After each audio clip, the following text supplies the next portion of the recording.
everybody. Welcome to the Tesla Life number 191. Here we are, March the 3rd, 2021, and we are just buried in technical difficulties today. We tried to roll out our second live show, and unfortunately, we got a bug in the ointment that we couldn't iron out. So we're going to work on that and see if we can get that going for next week. But we thought we'd just record the show as we did in the old times and just get it done. And we'll work on that problem for next week. Then we'll beat YouTube with a stick after this. That's right. But welcome to our technical guru, Mr. Casey Green, joining us from the DC area. How are you today, sir? Doing quite well. How's everybody out there? I got an update right before all of this. Let's see. It was 2021.4.11.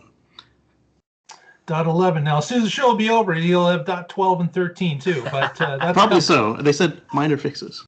Is this your first 2021 build? So my third or fourth 2021. Oh, look at you. Yeah. Okay. Cool. And also joining us, who apparently doesn't have a 2021 yet, Mr. Patrick Donner from the West Coast. How are you today, sir? Good. Yes, actually, I have my first 2021 install. Just all I got to do is go hit the button. So I haven't got 3 or 4 like Casey, but that's all right. Yes. Hello, everybody out there living the Tesla life.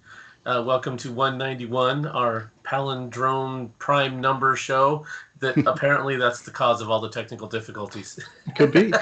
The show is indivisible. Coming to you on 3-3. Which is yeah. Well, we got a ton of news. Let's get to it. We're going to try to push through this a little bit quicker than normal because of our time constraint. But Patrick's got our first story about Redwood. What's going on, Patrick? Yes. So as all the diehard Tesla fans will know out there, J.B. Straubel was once the CTO at Tesla, and he has left Tesla and started Redwood. Redwood Materials is a battery recycling plant. So he helped Tesla make their gigafactory for battery production in Sparks, and now he's nearby building his own company to take a battery line and run it in reverse. Start with batteries, end up with raw components, raw materials. Mm-hmm. So his reverse gigafactory has now got a deal with I'm just going to say Nissan, but technically it's Envision AESC, and they are the ones that handle recycling for Nissan. If you were following Nissan and their whole saga, early on when they were going to do the Leaf, they partnered and created a company called 4R, and they were going to be doing battery production and recycling, but their plans didn't work out like they had thought. And so that got spun out, and now I guess the majority of that is done by Envision, and Envision is now partnering with Redwood. So, and who else is partnering with Redwood? Well, Tesla, of course. That is a partnership that we knew was going to happen. And this is about the right time where now there's enough EVs out there that are starting to show some of their age. It's been 10 years since the Leaf and the Volt came out. And so they've had their life on the road, hopefully had some secondary life, and now it's time for those components to get recycled, turned into raw materials that get made into even better batteries. And that's what Redwood Materials is working on. Yeah, so that's a good story to show that end of cycle recycling ability. What are you going to do with all those toxic batteries? Wasn't that the common complaint? Maybe 2 years into the modern EV revolution, maybe 2012, we started to get those questions about where are all these batteries going to? How on earth are you going to get them out of landfills? Well, right. When the pack is worth money, 10 grand at least. Them. So guess what? Right. You've got recyclers. You've got even if it gets to an auto body place or a wrecker's yard, the wrecker knows that the battery pack is worth money. So they're going to turn it in to get that deposit back, and then it can be properly disposed of and broken down into the, I guess, the major components that can be reused again. Yeah, Yeah. the Prius had a sticker on the battery that had a bounty on its head. It's like, hey, bring this to us and we'll pay you for it. It's not being turned into PM 2.5 that pollutes our air. That's the important Exactly. part. Or smog or NOx. Ugh. Yeah, Exactly. And you can certainly take that to the bank, because people that are even returning plastic bottles that are worth 15 cents, people return those. They gather them up and they return them. If you have a battery pack that's worth, hundreds, if not $1,000, guess what? You're going to go out of your way to get that to the recycler so you can collect on that money. Yeah, I bet you if it was burned to a crisp and soaked in seawater, it'd still be worth at least $1,000. But I mean, like the barely functional can't drive a car anymore ones are still worth $10,000. So come on, guys. yeah. Yep. So, and of course, Nissan did have an issue with batteries in the beginning because, of course, they were air cooled, and in some climates that was an issue. So they may have a few more of those batteries starting to be returned than others that have liquid cooled packs. But again, it's good to see that the end of life cycle is finally in place with at least JB's company, and we can start seeing this roll out to others. I wonder if that means that Tesla's going to kind of shift more from whoever they were using before to JB. Oh, definitely. I think JB is going to get the business. I don't think there's going to be a tender or anything. I think JB knows he's getting the business for sure. Yeah, because the way Elon described it before was like, hey, we were doing it, but it was not as good as it could have been. Mm-hmm. Yeah. I just can't wait for Redwood Materials to IPO. That should be exciting. Yes. Will they IPO? I don't know. Everybody else is. It seems to be the thing to do this year. Are they going to stack it? Yeah. So I don't know. keep your eye on. Patrick, I am sure, will keep his eye on and let us know when that's coming up. That is Now we're going to reverse the reverse Gigafactory. That's right. I like that, the reverse Gigafactory. Well, speaking of Gigafactories, let's get on to Berlin, which a release of some information, a paper came out where they were talking about where they were in the production cycle, where they expect to be. And apparently, they think they're going to start some limited, and I say limited in quotes, production in this year, of course, in the month of, get this, May. May. So May start in May. we are at a point where they believe that the start of production will be May. Test units, running them off those assembly lines. And they also believe that if that goes off the way they believe it will, then we're talking about volume production into July, August area. So that is impressive. What are we, May? We've got a couple months now. Yes. We've got March and April and then May. So between 2 to 3 months when we can first start to see some cars start to roll off. And then after that, into July, August, we get some volume production. So I'm not saying anything too much other than Patrick has better get his guys in gear in Austin. Come on, Austin, you can do it. You're going to need a fourth shift over there, Patrick. I think they're going to need more than a fourth shift. I'm going to send some rare lizards or bats or ants or right. Something.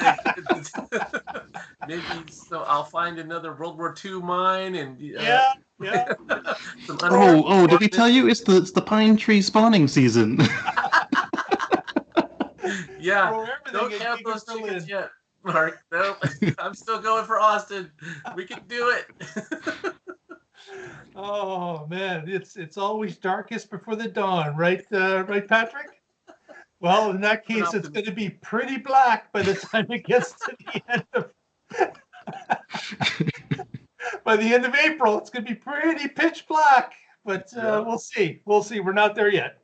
And for anyone who's fresher to this running gag of ours, Patrick is got a bet on Team Terra, Texas, and as you can tell, Mark has got numbers on Giga Berlin, and I'm just thinking that they'll both be earlier than they've ever promised. Nice.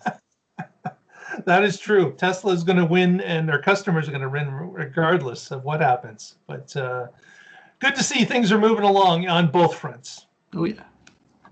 And next, we've got a story from Casey, who's another discussion about not a Gigafactory, but Fremont factory. What's going on there? The original Gigafactory. The original Gigafactory. They didn't even call it Giga. They didn't know. So there was rumors. We talked about it, I think, last week about Fremont shutting down for a little while.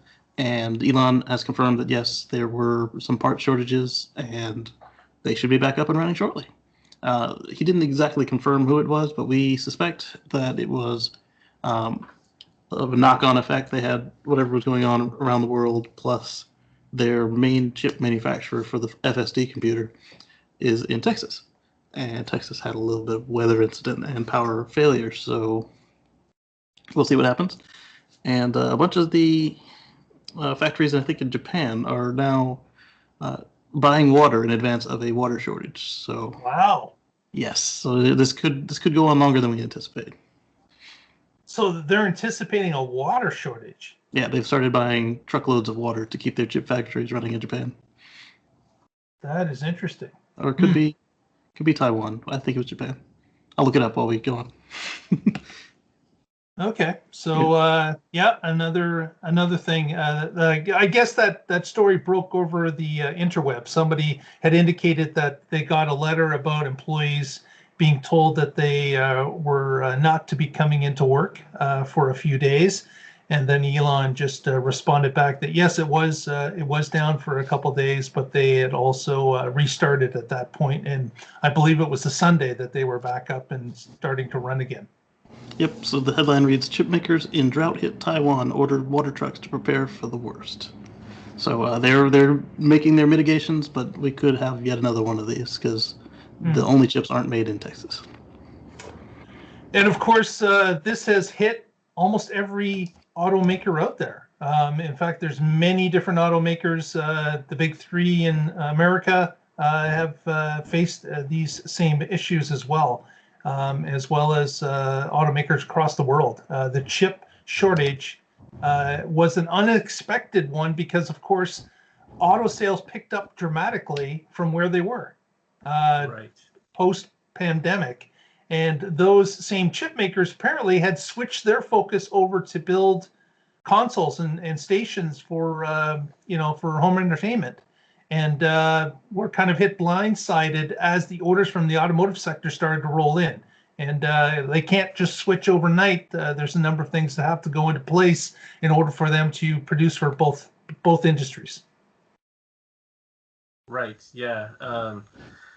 Especially with a pandemic, a lot of people who were taking public transportation decided, I don't want to risk that. I'd rather get a car. And that's not what the car manufacturers were expecting. They thought, oh, the economy's down, it's going to slow down, we don't need as many parts, so they got the orders. told their suppliers that they weren't going to need as many, and like Mark said, there were other places that they wanted to spend their time producing stuff they could sell, so now after all the inventory has been worked through, we've got this gap. Although I want to put this a little bit in perspective. Tesla was hit only a couple days. Some of the others have been hit by multiple weeks. And in the big picture, even a couple weeks is not that big of a deal. It's not going to change the transitions that are occurring. It's not going to mean that cars are not available. It's not going to have a massive economic impact. I mean, it's interesting news because we kind of do the news of the week, but also I don't want to get just thinking about the short term and these impacts. In the big picture, it's not going to be that big of a deal. Yeah, actually, this affects the whole industry because not only can Tesla not get all the parts they need, nor can anybody else. So I mean, it's going to smooth itself out. It's just a matter of like you guys were saying, like if you tell people to go home and your manufacturer shifts, they're not all using the same chip. It's not like they all use the 405 and they can just make, all right, everybody, we need another shift to make some more 405s. They have to switch equipment around and schedule and plan it. And they can make both, but they need time to ramp up. And one thing to reinforce what Patrick was saying, just today, the Tesla order site had indicated that Model 3 deliveries have been pushed up. So the deliveries are taking less time to build the cars to push them out. And of course, part of that reason is guess what? It's coming to the end of the quarter again. Yes. So yeah. it's all press on the Tesla side as everybody and their uncle is helping deliver cars again as we push into the end of the first quarter of 2021. So who's going to be the one to get their keys from Elon this week? Or this month, I should say. Exactly. Or Franz. Yeah. Yes. Elon's mom. Yeah. Well, another story based on that kind of as well. We'll just share the screen here. Boom. Bada boom. And what we got here is some spy photos of Fremont factory. And guess what? Those are brand new Model X refreshed that are going out at Fremont factory. So look at that. They've even got like green mesh up hiding the cars from the people that are taking pictures. Obviously, it's not stopping them because we got this photo.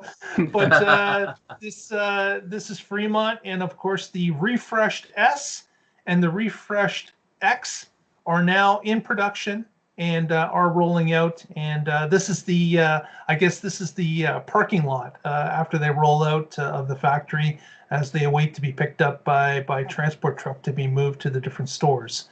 So good to see that they're starting to roll out. We've had a couple of pictures that have popped up here and there. Not too many at this point. In fact, not many of the X. A few of the S with both types of steering wheels, but the X has really been light. Haven't seen anything of it except for this recently, which happened this week. This has a lot less protective film than mine did when it was shipped. Ah, okay. So I might lose the Gigafactory bet, but I'm going to take a victory lap on the Model X refresh. There were some doubters. I was like, no way. The Model X has got to be refreshed. Their sales are declining. That is their Fabergé egg. It's iconic. There's no way they're going to get rid of it.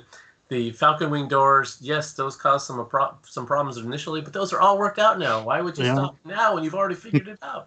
So I'll take a victory lap on that one. Yep, definitely. You called that correct. It's still there, and they're not getting rid of it. In fact, this will probably be a push. The refreshed, I'm sure a lot of people in both the S and the X category put off the purchase of the car, knowing there was so much talk about it that it's going to happen, and they were kind of waiting. So I'm betting that 2021 is going to be a banner year for the S and the X with all this bent up demand that people now are releasing and saying, yes, now that's been refreshed, let's get it. Yeah, I wouldn't be surprised if it doubles last year's sales. Yeah, of S and X. My reasoning wasn't flawed though. It was based on the fact that they had never mentioned the X, so they had only talked about the S, and its sales were down. But Patrick's got a point. They'd already solved everything, and once they redo the S, all they got to do is add door handles and door pockets, and they've got an X, and make it longer. Yeah. I actually heard something. Mark Frohnmeyer from Arcimoto said that if you look at the engineering for making a car, it's really about doors, and then you just put some other stuff around it. I was like, oh, that's an interesting concept, because if you look at where all the problems occur, it's doors. It started with the doors. Yeah. Anytime you make a hole, you got a problem. Yep. That's why they don't have doors right yet. The cars that have no doors, they have no problems whatsoever except how to get in them. Golf carts are just easy to pop out, no problem. Next story we've got, it's about the batteries. We've heard that Tesla is facing a battery shortage. They need all the batteries they can get. They've talked about how they're going to be making their own. They've talked about how they want not only them to make their own, but their suppliers to up the amount that they can make. They're saying at any point, we will take as much as you can send us. We will purchase all of them, at a reasonable price. And they've also said about the raw materials. We want nickel miners to get all the nickel they can. We want others to help us get more raw materials because we want to make more and more batteries. We know that we're going to be limited by the amount of cars based on the batteries that we can produce or purchase from others. And this story came out this week where Elon had indicated that, you know what, going forward, standard range Teslas, just standard range Teslas, are going to be switching all to the LFP battery set. So this had already happened at Gigafactory China in Shanghai. Yep. This had already happened. In fact, KATL had switched with even a different type of pack that car was using. And those, that's right, prismatic packs. And the LFP were already there, but that had not happened over here in North America. We were still getting the regular 2170s that Panasonic was making at Sparks, Nevada. So this is a marked change where they're saying, in order for us to keep up the amount of cars that we want to make, we've got to split up who's taking what battery. Now, this isn't necessarily bad news. All this is dividing up the stock, or I guess the inventory that they can get for these batteries. And of course, in a standard range variant car, it doesn't need the same chemistry that is available currently because they're not as fast. They don't have to be as quick. They're a lighter car. There's a number of variables that go into play that's not going to affect the performance of the standard range car, but it would affect the higher end Model S and X, for example. Yeah. So this is a change on Tesla's part, where going forward, all these standard ranges are going to be switching over to the LFP battery. So I wonder, because in China when they did it, Gigafactory Shanghai was still up and coming. I wonder if they're putting this chemistry in the 2170 cans, and now that's why they're bringing it back to the US, because they can use the same equipment, just reprogram all the boards to use the new charge cycles. That's an excellent question. Will they keep the same form factor? Because of course, if they change to another form factor, not saying they can't, but that would require them to make a change, a pretty significant change, either at the battery packing area or at Fremont, or a combination. But and you still have to reprogram those boards, so you don't start a fire. Yeah. So we don't know. All we know is that they made this announcement this week, probably to lay the framework of letting people know that this is where we're heading. No big surprise, but we want people to be aware of this before they, find this out from somebody else. They're just kind of laying that groundwork out there so people are aware who care. Yeah, so, I mean, it's. I'd much rather find this out from the company, but they're still telling me what I got, what I ordered. So I mean, it's no big deal. But like you said, it's much better to hear from Tesla than to hear from. Nothing against Green or Jason, but we shouldn't have to find out from them. We should find out from the company. Yeah, I see this as only good news. So one of the things here, so this battery chemistry, it is made of much more abundant material.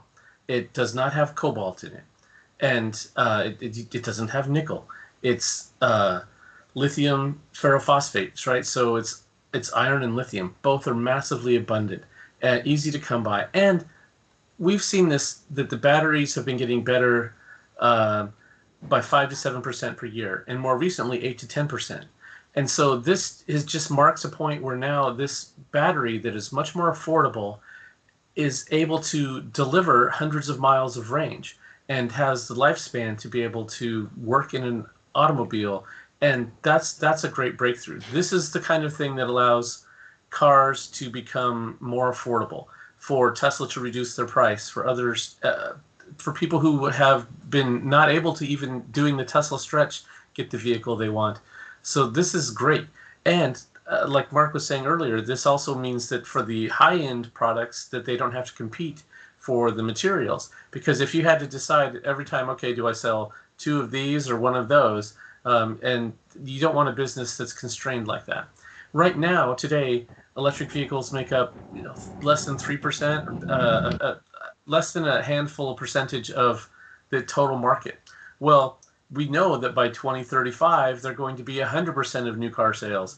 And that means that if we're battery constrained now at just a small percentage, by the time you 10x that to 30%, 50%, 80%, you have to have a lot of batteries being produced And that's why it's great that we have the recycling programs that we just talked about, and great that we have more abundant materials being used for the bulk of batteries. This is all good news. Also, this format, at least the one in China, assuming they use the exact same chemistry as they use in China, is more resistant to high state of charge. So you can get up to 90, 100%. Yes, it's a more robust. Yeah, and that's why this is the chemistry they've been using for power walls, because they can stay at 100%. They're much more heat tolerant, and they don't have to be babied as much. And so this is great news. Absolutely, it's going to be a step change. And Tesla's already said that they're all using all the different formats currently, right? We've got the packs, we've got the 2170s, we've got the 18650s, we've got the new 4680s. Mm-hmm. So all these packs are different sizes because they're going to be using every last one of them in different applications. So this is just another thing to add to the mix to create more volume of cells that they have at their disposal to move into vehicles. So it is a good thing. That's going to produce more and more vehicles and push this EV revolution even further, faster. Nice. Well, with that, Casey's got a story about an unusual looking steering wheel. Yes. So Ryan at the Kilowatts is doing his thing and skulking around Southern California, and he managed to find himself a Model S with a mostly complete interior and the steering wheel yoke. And here it is. Yes. And I'm hoping that it's got either variable ratio or fly-by-wire or something to the effect of it not having to need a full multi-rotation. Like if you can just do a partial rotation, that would be great. But if it's a wheel, then I don't know. Yeah. What do you guys really think that they would put a wheel like this in a car if it did not have proportional, steering ability based on speed? Oh, if you had to whip that thing around 3 times, I imagine that Elon himself would have kicked it out. I will reserve judgment. I think it looks really cool, and I hope it drives great. Yes. Well, I can hardly wait to test drive one. Exactly. I'm not going to be buying one anytime soon, but I would love to test drive one just to see what the feel of the yoke is like and how it reacts in normal situations on the road. I hope this is the one that the CyberTruck gets, because it looks better and more functional than the one on the prototype CyberTruck. Yeah. Or the worst of all, the original Roadster. Oh, that was useless. The Roadster Next Gen was just crazy looking. I couldn't imagine using that. But this the airbag covers this at least gives you the ability to do a spin around, because it does have a middle part that you could touch with your hand if you needed to. Yeah. So at least that ability is there. Yeah. I'm also hoping that airbag cover is a horn. Right. In addition to that horn button on the side. Like maybe it's only got one instead of the usual 2, and so that's why they have a secondary, I'm hoping. Because the muscle memory, if somebody is about to do something stupid, it's just smush the middle of the horn. Or it is. Yep. Yeah. I would hate to see that the horn is no longer active there. That would be a problem. Yeah. Because everyone, it would be tough to move elsewhere for a horn, I would say, for almost anyone that drives a car currently. Yeah, because most cars deployed today have 2 horn switches, either 2 under the cover or 2 separate little toggles on the outsides, or it would just be an adjustment to one soft silk button. So although in places like New York, that would make things quieter. I can't believe the amount of horn honking that happens in New York City. It's absolutely insane. So the stocks are all gone, but we're talking about the horn. Well, if Elon is right, then we don't have to worry about the stocks. Either that or Tesla's the new BMW, and nobody's going to signal. And while we're here, I will plug, if you haven't already, please follow us on Twitter at The Tesla Life. You can follow news as it happens throughout the week as we post. You can also follow news throughout the week on our Facebook feed, which is The Tesla Life #1. And of course, Patrick narrates that for us, and we thank him for that. Well, with that, let's switch to the stop sharing the screen. And what do we got next for a story? Yes, the CyberTruck showed up in someone's driveway, I'm presuming in the Northeast, because of course this Cybertruck is not as durable as other Cybertrucks that we've seen. And I should have left it on screen share. I didn't realize I was doing the story next. But this gentleman decided to make his own Cybertruck out of a lump of snow that was on his yard or in his driveway. And he piled it all up in a pile and then made this video where he actually sculptured the Cybertruck out of snow over a period of time. It took him quite a bit of time to do this. And then, of course, after he built it and took a few photos and such, he proceeded to destroy it in a fun way by jumping all over it. So this video that we have in the notes here, you can take a look and follow along how he did this. But an impressive feat, regardless. And certainly his skills at just doing this, roughing it by eyeball, was pretty good. Obviously, the dimensions aren't quite there, but you can still tell what he was going for. So that was kind of cool. Less edible version of what I did. Oh, yeah, exactly. Yours is a little bit more manageable than this one. Yes. For sure. For sure. Next. Oh, yes. I wanted to give a shout out to Mr. Casey Green, who helped us this week by allowing us to be registered with Apple Podcasts.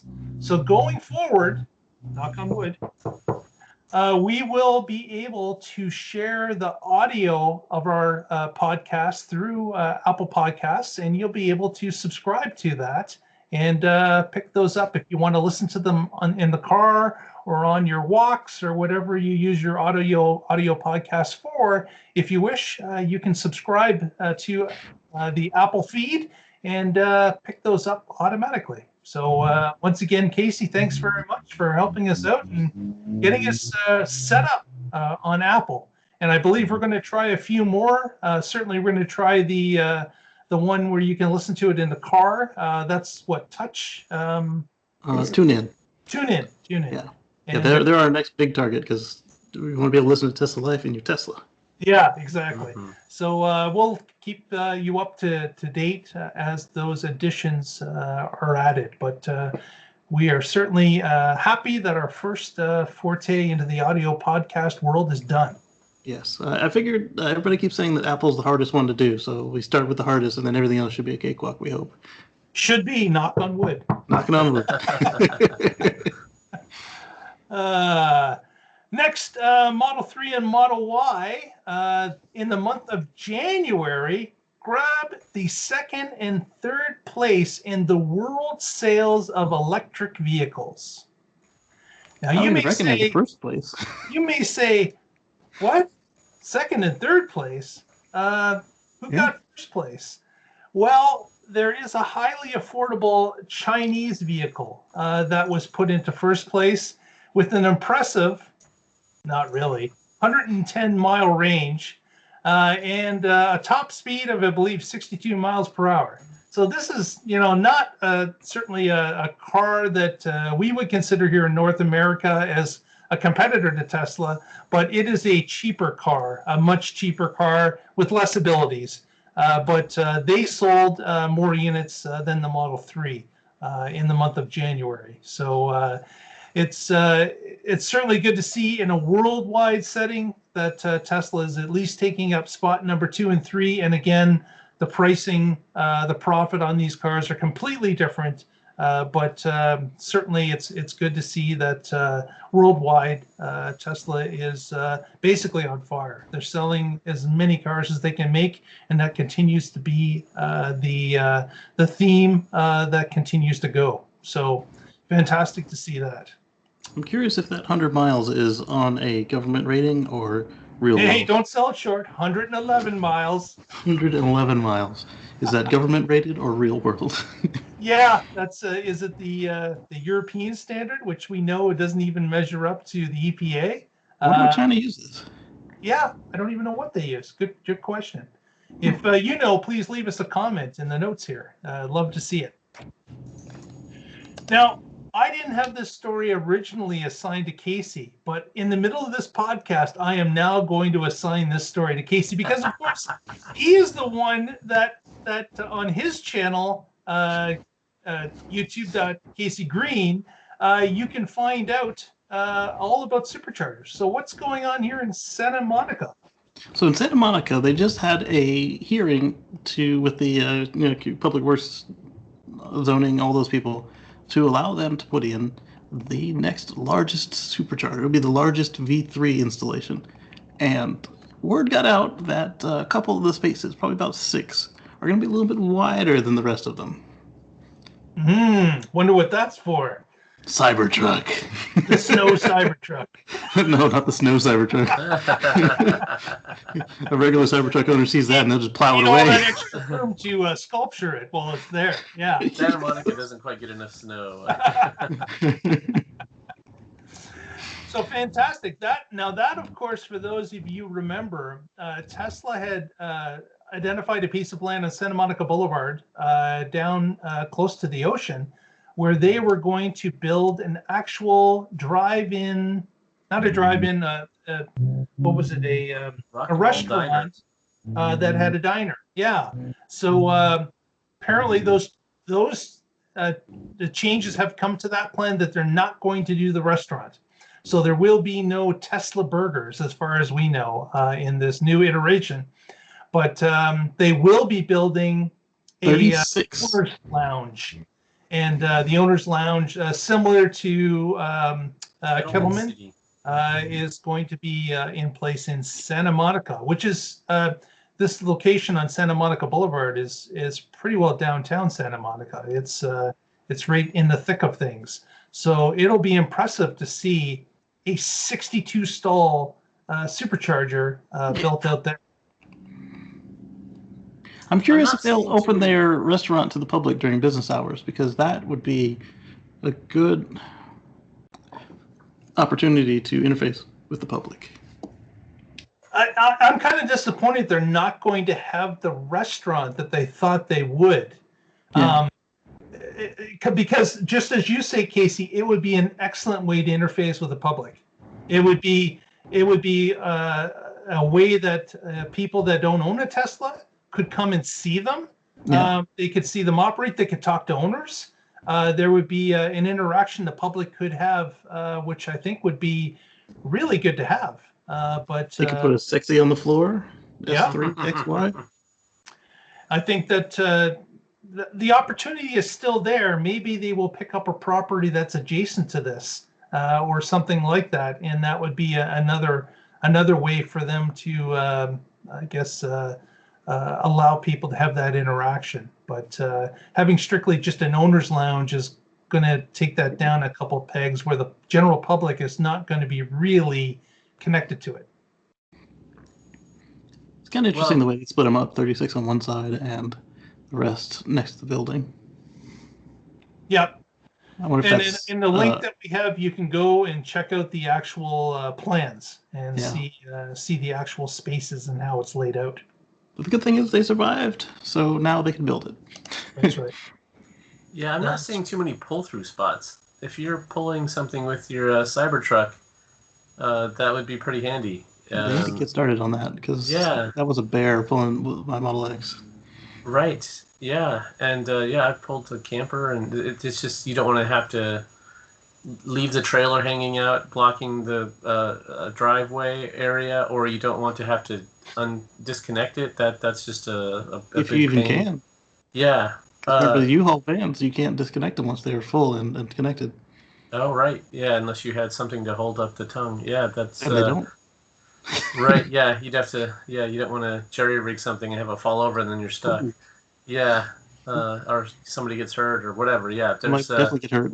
drive-through spots would have been really nice. But even like 4.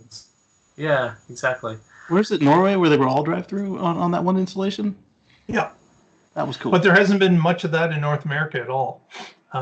It seems that the Supercharger rollout hasn't incorporated the possibility of trailers as far as I've seen anywhere. There are some isolated spots that are drive-through now. What comes to mind is Supercharger in mid-Oklahoma that I stopped at that had pull-through. But it was narrow in between the two sets of Superchargers. So if you had a trailer that was a little large or was, you're not used to moving a trailer, it might be dicey pulling in between Superchargers and not hitting one of them. But it certainly could be done. But your car would rat you out too. Yeah, it definitely would. It would send in a report. Elon, this guy did it. Send him a bill. So do we think that we'll see them add it, or do you think that we'll see a bunch of Cybertruck owners complain and then they fix it? I think the latter. Yeah, based on they're not doing anything now, I would have thought that with the amount of reservations they have on Cybertrucks, then that should have come down from the top almost immediately. Okay, we now have to plan going forward to have a new spot for pull-throughs. Yeah, I would have thought that would be a natural. They were bragging on every single trim level that they could tell. Like on the base model, 7,000, the mid model, 10,000, the top model, we've got 14,000 pound capacity. Right, and as we talked about recently with something like a truck, a lot of people take those camping, which means they're pulling campers, and it's not a short drive, so they're probably going to have to stop and charge once or twice to get to whatever camping destination. So there's definitely a need for it, and it's really too bad that we're not seeing seeing Tesla planning for it. Well, let's not call everything with a brush stroke here, because there are certain Superchargers now, a number of them, that have the pull-in spot, right? Pull in. Yes, you can't pull through, yeah. But you can pull in to a number of Superchargers if you have one vehicle with a trailer. Yeah, one at a time. But it'll be interesting to see how that all plays out. Seaside, Oregon has a Supercharger where they're all pull through, and they actually have 2 parking spots. So if you look at this example for Santa Monica, if you take the Superchargers and turn them sideways and get rid of the parking bumps so you could pull through, that's how they're all set up there. So you can just drive right through, and when you stop to charge, the camper's taking up the spot behind you. And you're in this, so you are still blocking a spot, but you're not blocking 3 spots. Like when people come in sideways with their trailers, they're taking 3 or 4 spots to do that.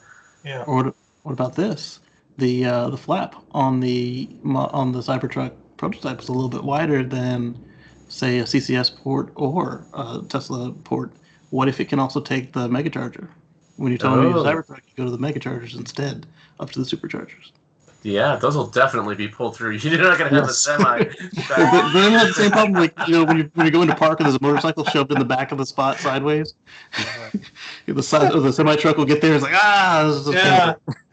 I could just picture a semi coming up to Kettleman and trying to negotiate their way underneath the awning and get to the charger. And plug in the octopus, with 4 different chargers. Yeah, I could just see it. Yeah, you're right. Megachargers may allow others to charge, but of course, they're typically going to be trucking routes. But that's a possibility. It is definitely a possibility. But it is good to see that at least in the Santa Monica sense and some others, they are making spots wider. So they are thinking about somewhat the Cybertruck. So we'll have to see, but and they have the demographic data of where people have ordered Cybertrucks. So maybe Santa Monica, it doesn't matter so much. True. Yeah. I think you're wrong there. I think they're going to be everywhere. But okay, all right. Where did all the original Hummers go? Moving on, Patrick's got our last story about full self-driving and some timing that we got alerted to. That is right. So I recently had my full self-driving computer upgrade, and now I want the software. Come on, Elon, give me the software. I want to try the beta.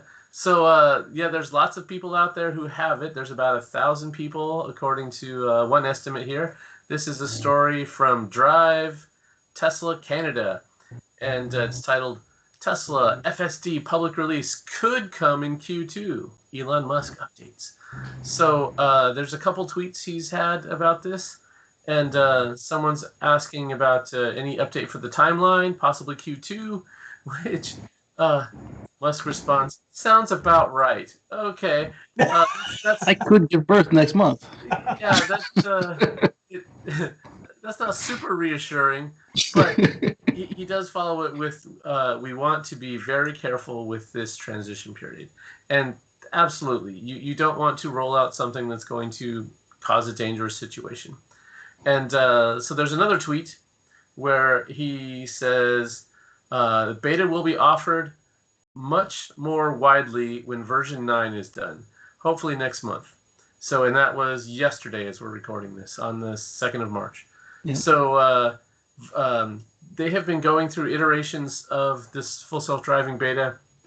The people in the program have been reporting various issues, and they were doing a build a week for a while. Well, now the current build they've had out for about a month. So this one looks to be much more stable, much more capable. There are still some issues with snow and other things where they need to collect data. So if you get it, be careful with it. Make sure that you're being attentive. It's still effectively a driver assist system. And what's the famous saying from Musk about this? All input is error. Yes. So anytime you have to tell the car to do something, then that's a learning opportunity for them, for their full self-driving software, their neural network to improve. And this is going to be a step change in the way that we operate as human beings on this planet when we get to a point where we have full self-driving vehicles out on the roads. So this beta, I'm very much looking forward to it, and hopefully next month, that would be great. And you still have to be ready for it to do the worst possible thing at the worst possible time. Exactly. Yes. Yeah. This is not take a nap or just look at your phone. We're not there yet. This is early days where you have to still be attentive. Today, one of the hackers found, I call them hackers, one of the security researchers found a reference to the subscription. And it had an error message if you tried to buy it and you don't have your FSD computer upgrade. That's and smart. It also had a provision for what happens when you stop paying them. So the car will tell you, as it stands right now, we don't know if it's going to end up that way finally, but if you end your subscription, it'll tell you how many days you have until it goes away. It's like if you paid for the month of the whatever period, it's just like, you've still got this much time before I go back to being an AP basic. Yeah, so interesting. We'll have to keep our eye on it. Obviously, Elon seems to err on shortness of time when it comes to software. Yes. This is definitely something that he thought would be further along than it is. And it's these edge cases, I believe, that are really pushing the time frame back. But again, as Patrick said, let's be safe and not sorry. Much better to wait a longer period of time before it comes to the rest of the public, because when it gets to the rest of the public, let's face it, a lot of people are not going to be paying too much attention to it. Like when it comes down to, accurately recording what's going on and sending in edge cases and all that, that's got to be done with the beta guys. Because the regular public will not do that. So we've got to come across all the problems and symptoms that have to be overcome in this stage. Yes, they could expand it to some more beta testers. That would probably be a good idea. But the public is not going to do this. So the public has to get a polished version that works in all cases. Really, it's more of the dum-dums that try to get in the back seat. Yeah. Exactly. Yeah, and they should have. They should be able to detect that case where someone is not applying pressure to the seat, and just say, okay, you no longer get this feature because you're abusing it. You're going to cause an accident. You or someone else may be injured. So no more soup for you. Drive them to the police office. Drive them to the police station with a photo of what they did. And share the video of inside the car. There you go. Oh, there's a good use for the selfie cam to self-incriminate people being idiots. Exactly. Well, with that, let's do some shout-outs and head home. Mr. Connor, what have you got for shout-outs this week? Sure. I'm going to plug my blog, carswithcords.net, and the most recent story I have is about when will Tesla cars drive themselves. And I have what Elon Musk has said every year since 2015 about when it's coming, and how those were presented, and what I think that actual number is going to be. Now, there's been some really great videos out there about the car doing some spectacular things without interventions, but you're seeing survivor bias, right? People take a lot of videos and they post the good ones. So there's plenty of videos where it's not doing exactly the right thing, and those are the corner cases, and that's exactly what we're trying to provide this data so Tesla can shave off those corner cases and get smooth, perfect performance for everybody. So if you want to check that out, it's at carswithcords.net. And I'm also with the Oregon Electric Vehicle Association, oeva.org. You can check us out there. Thanks. Fantastic. Mr. Green, what have you got for us this week? I've got several videos for you, including some Tesla Kila, some self-driving, and more. And of course, now coming up, we've got the deep dive into 2021.4.11. You can find that at youtube.com/CaseyGreen. That's KACEYGREEN. And if you lasted this long through this broadcast, please give us a thumbs up at this point. That helps us out. And if you haven't subscribed, I don't know what you're waiting for. It's not going to get any cheaper. So you may as well subscribe today. Help us out there as well. Thanks very much for watching with us. We wanted to reach out and thank Mr. Lee Moon for the music that we use every week. And also, if you haven't already, you can follow us throughout the week on our Twitter feed at The Tesla Life and on our Facebook feed, The Tesla Life #1. And with that, we'll roll the music and see you next week. And hopefully, we'll be live. We'll be working on that, guys. Have yourselves a great week. Thank you.